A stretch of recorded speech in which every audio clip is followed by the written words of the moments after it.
Probably I have taken tough action against the Bangladeshi Muslim. Then you cannot compare what Assam has done in constitution. Do not extend that similar privileges to the Bangladeshi Muslim. বাংলাদেশকে নিয়ে BJP যে এখন রাজনীতি করতেছে ভারতের বর্তমানে সরকার, এবং বাংলাদেশের চারোপাশে যেভাবে বাংলাদেশকে ঘিরে ধরা হচ্ছে বিজেপির প্রাদেশিক সরকারগুলো, তাতে কিন্তু বাংলাদেশের জন্য মারাত্মক হুমকি তৈরি করতেছে এবং লাগাতার তারা মিথ্যা কথা বলতেছে বাংলাদেশ বিষয়ে। এইসব মিথ্যা কথা কিন্তু একদম সীমা অতিক্রম লেভেলে নিয়ে গেছে। তারা হচ্ছে তাদের দেশের নাগরিককে অযথা বাংলাদেশের বিরুদ্ধে খেপায় তুলে রাজনীতি করতেছে। তারা বলে যে পশ্চিমবঙ্গ, তারপর হচ্ছে আসাম, ত্রিপুরা, মিজোরাম, এই অঞ্চলগুলো বলে হচ্ছে বাংলাদেশের নাগরিকরা বলে, বাংলাদেশের মুসলমানরা বলে তাদের এখানে অবস্থান করতেছে, তাদের এখানে বলে স্থায়ী বসবাস করতেছে। এটা যে একটা ডাহা মিথ্যা, এটা কিন্তু বাংলাদেশের অনেক নাগরিকের তুলে ধরা উচিত যে এটা সম্পূর্ণ একটা মিথ্যা কথা। বাংলাদেশের যে সংবাদ মাধ্যম, বাংলাদেশের যারা ইন্টেলেকচুয়াল, বিভিন্ন টকশোতে আসে, তারাও এই বিষয়ে নীরবতা পালন করে। এই বিষয়ে কিন্তু আসলে একটা শক্ত অবস্থান বাংলাদেশের প্রত্যেকটা মানুষের নেওয়া উচিত যে বাংলাদেশের মুসলমানরা ভারতে কেন যাবে, কেন ভারতে স্থায়ীভাবে বসবাস করবে মুসলমানরা? কোনো কারণ আছে? হ্যাঁ, একটা সংখ্যালঘুদের একটা অংশ যায়, অতীতে অধিক পরিমাণে গেছে, এখন সেটাও জানে, এখন তারা ইউরোপ, আমেরিকা, কানাডা চলে যায়, অস্ট্রেলিয়া যায়। ভারতে যায় কী করবে? ভারতের কি অর্থনৈতিক অবস্থা ইউরোপের মতন? ভারতের অর্থনৈতিক অবস্থা কি আমেরিকার মতন? ভারতের অবস্থা কি কানাডার মতন বা অস্ট্রেলিয়ার মতন? এই যে মিথ্যা কথা প্রচলন করে, এটা দেখেন একটা লজিক্যাল একটা ব্যাখ্যা দেওয়ার চেষ্টা করি আমি। ভারতের ম্যাপটা দেখতেছেন, এইখানে ভারতের ওয়েস্ট বেঙ্গল আছে, ভারতের মেঘালয় আছে, আসাম আছে, তারপরে হচ্ছে ত্রিপুরা আছে, আর মিজোরাম একটা ছোট্ট অংশ আছে একদম বাংলাদেশের এই যে পার্বত্য অঞ্চলের দিকে। তো এইখানের তাদের প্রদেশের অভ্যন্তরীণ অর্থনীতি কেমন? বাংলাদেশের অর্থনীতি থেকে কি তাদের অর্থনীতি অনেক উন্নত? কোনোভাবেই না। এটা পুরাই চাপাবাজি। মানে ওইখানে বাংলাদেশের মুসলমানরা কী কারণে যাবে স্থায়ীভাবে বসবাস করতে? যদি অর্থনৈতিকভাবে তারা ইউরোপ আমেরিকার মতন হইতো, তাহলে কাজের সন্ধানে যেতে পারতো। এখানে কাজের সন্ধানে কী যাবে? তারা বাংলাদেশের থেকেও গরিব এই প্রদেশগুলো। আপনাদেরকে দেখাচ্ছি বাংলাদেশের থেকে কী পরিমাণে গরিব। দেখেন বাংলাদেশের বর্তমানে পার ক্যাপিটা ইনকাম কত? $2911। আর পাশে দেখেন তো ত্রিপুরার কত? $2524। ওয়েস্ট বেঙ্গলের $2143। আসামের তো সবচেয়ে কম $2100। মেঘালয়ের $2000। আর একমাত্র মিজোরাম, যেটা একদম টেলেন্ডে বাংলাদেশের সঙ্গে জড়িত, সেইখানে হচ্ছে শুধুমাত্র বাংলাদেশের থেকে কিছুটা আগায়। তো এই অর্থনৈতিক প্রদেশগুলোতে যদি এই অবস্থা হয়, বেকারত্বের সমস্যা যদি এই লেভেলে হয়, সেখানে কেন যাবে বাংলাদেশের মুসলমানরা? তারা তাদের দেশের মুসলমানদেরকে বাংলাদেশি বানায়, বাংলাদেশকে গিলানোর চেষ্টা করতেছে। এবং বাংলাদেশের আশ্চর্যজনকভাবে দেখি বাংলাদেশের মিডিয়া, বাংলাদেশের যারা হচ্ছে টকশোতে আসে, যারা ন্যারেটিভ বিল্ডের কাজ করে, তারা কখনো এই সব বিষয় নিয়ে সুস্পষ্ট ব্যাখ্যা দেয় না। তারা বাংলাদেশের ভিতরেই মতামত করতে পারে না। তো এই সুবিধাটা কিন্তু এরা নিচ্ছে, তারা তাদের নির্বাচনী কাজে এটা কাজে লাগাক, কোনো সমস্যা নেই। কিন্তু বাংলাদেশের বিরুদ্ধে পুরো বিশ্বে যে প্রচলনটা করতেছে যে বাংলাদেশের মানুষ, বাংলাদেশের বিশেষ করে মুসলমানরা ভারতে যে হচ্ছে আশ্রয় নেয় কাজের সন্ধানে, এর থেকে ডাহা মিথ্যা কথা আর একটা হইতে পারে না। আর একটা ইন্টারিম সরকারের একটা ফালতু ছিল আসিফ নজরুল। এই আসিফ নজরুল শয়তানটাও কিন্তু একটা সিরিয়াস বিষয়টাকে লেম বানায় দিছে। সেটা হচ্ছে সে ধুম করে একটা চাপাবাজি মারছে, সেটা হচ্ছে 26 লক্ষ ভারতীয় বলে বাংলাদেশে কাজ করে। আরে ভাই, ভারতীয় অনেক নাগরিক বাংলাদেশে কাজ করে, কিন্তু আপনি যখন চুরিকে খুন বা চুরির অপরাধকে আপনি ডাকাতি এই হিসাবে প্রচারণা চালায়, ওটা মিথ্যা প্রমাণ করবেন, তখনকার কিন্তু চুরিটাকে হচ্ছে লেজিটিমেট করা। এই আসিফ নজরুল বাটপার এই ইন্টারিমের উপদেষ্টা ছিল, সে কিন্তু এই কাজটা করে একটা স্পর্শকাতর বিষয়কে খামখেয়ালি বানা দিছে, সেটা 26 লাখের সংখ্যা বলে। একটা উল্লেখযোগ্য সংখ্যক কিন্তু ভারতীয় নাগরিক বাংলাদেশে কাজ করে। আপনি গার্মেন্টস সেক্টরে খোঁজ নেন, আপনার পরিচিত কেউ থাকলে একদম স্পষ্ট ডাটা পাওয়া যাবেন যে কী পরিমাণে ভারতীয় নাগরিকরা কাজ করে। বাংলাদেশের মাল্টিন্যাশনাল কোম্পানিতে ভারতীয় নাগরিকরা এসে কাজ করে, অথচ ভারতে কিন্তু বাংলাদেশি নাগরিকরা বৈধভাবে যে কাজ করার কোনো অনুমতি দেয় না ভারত। কিন্তু ভারতে আসলে ভারত দিবে কীভাবে? ভারতের নিজেরই বেকারত্বের সমস্যা বাংলাদেশের থেকেও বেশি। আপনারা দেখেন এই প্রদেশগুলোর হচ্ছে বেকারত্বের সমস্যা কী %। একমাত্র মিজোরামের লোকসংখ্যা খুবই কম, দুর্গম এলাকা, সেই জন্য মিজোরামের কিন্তু জনসংখ্যা কম, সেই জন্য ওখানে বেকারত্বের সমস্যা হচ্ছে 2.1%।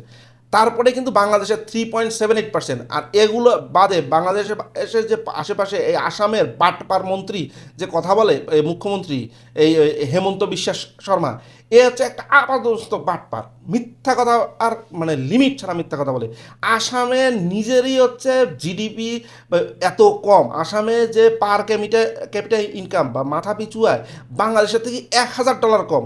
মাত্র সেখানে আসামে যায় বাংলাদেশের মুসলমানরা কী কাম করবে? আসামের নিজেরই বেকারত্ব সমস্যা 3.9%, বাংলাদেশের থেকে বেশি। মেঘালয়ে 4.5%, ওয়েস্ট বেঙ্গলে 6.5%, ত্রিপুরায় হচ্ছে 9.2% বেকারত্ব। আর সেইখানে যায় বাংলাদেশের মুসলমানরা যায় কাজের সন্ধানে যাবে না? ফাইজলামোর একটা লিমিট আছে। এই আসিফ নজরুল্লাহ আসিয়া উল্টাপাল্টা কথা বলে, কিন্তু অথচ ভারতীয় অনেক নাগরিক কিন্তু বাংলাদেশে বৈধ, এই গত 15 বছর আওয়ামী লীগ সরকার একদম ওদেরকে লেজিটিমেট করছে হচ্ছে কাজ করার জন্য। ট্যুরিস্ট ভিসা নিয়ে এসে বাংলাদেশে কাজ করছে, ওয়ার্ক পারমিট ঠিক মতন দেয় নাই, ঠিক মতন ভ্যাট ট্যাক্স দেয় নাই। এই লোকগুলোকে সুবিধা দিচ্ছে আওয়ামী লীগ, এবং সেটাকে লেজিটিমেট করছে হচ্ছে আসিফ নজরুল্লাহ এই 26 লক্ষ সংখ্যার মাধ্যমে। 26 লক্ষ ভুলেও না, সংখ্যা অনেক কম, কিন্তু সংখ্যায় যতজনই কম হোক, কিন্তু ভারতীয় নাগরিক বাংলাদেশে বৈধভাবে কাজ করতে আসবে কেন? যেখানে বাংলাদেশের নাগরিককে বৈধভাবে ভারতে পারমিশন দেওয়া হয় না, তাহলে কেন বাংলাদেশের এই সুযোগটা দিবে?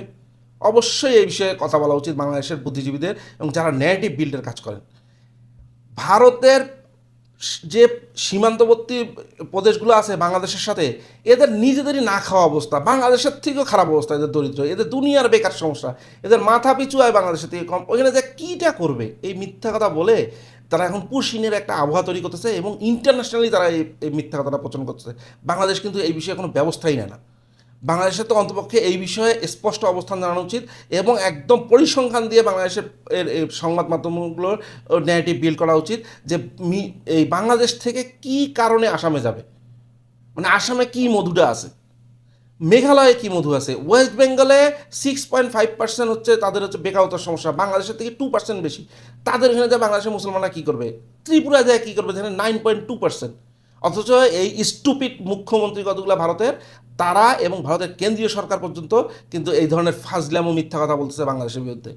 হ্যাঁ, বাংলাদেশের কিছু অপরাধী আছে, বাংলাদেশে অপরাধ করে, তারা যায় হচ্ছে ভারতে আশ্রয় নিতে, এবং তাদেরকে কিন্তু ভারতের কেন্দ্রীয় সরকার, প্রাদেশিক সরকাররা খুব ভালোভাবে একটা জামাই আদরে রাখে।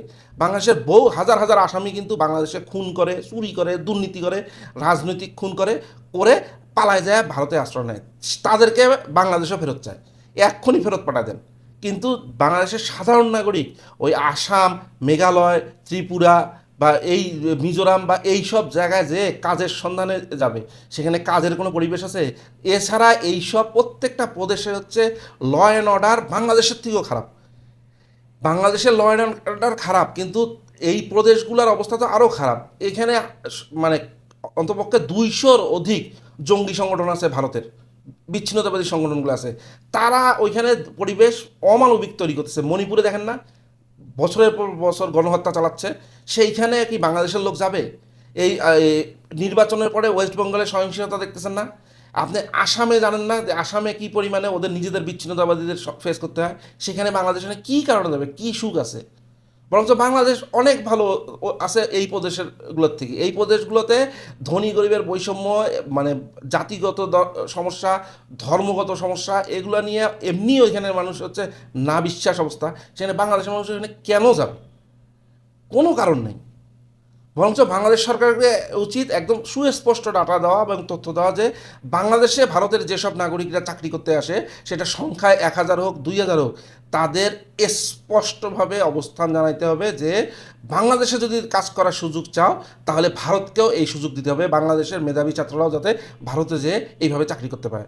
এবং আন্তর্জাতিক অঙ্গনেও বাংলাদেশের এখন কিন্তু ভয়েস রেজ করা উচিত যে বাংলাদেশ বিষয়ে এইসব মিথ্যা প্রপাগান্ডা চালাচ্ছে ভারতের বিজেপি সরকার এবং তাদের রাজনীতিবিদরা।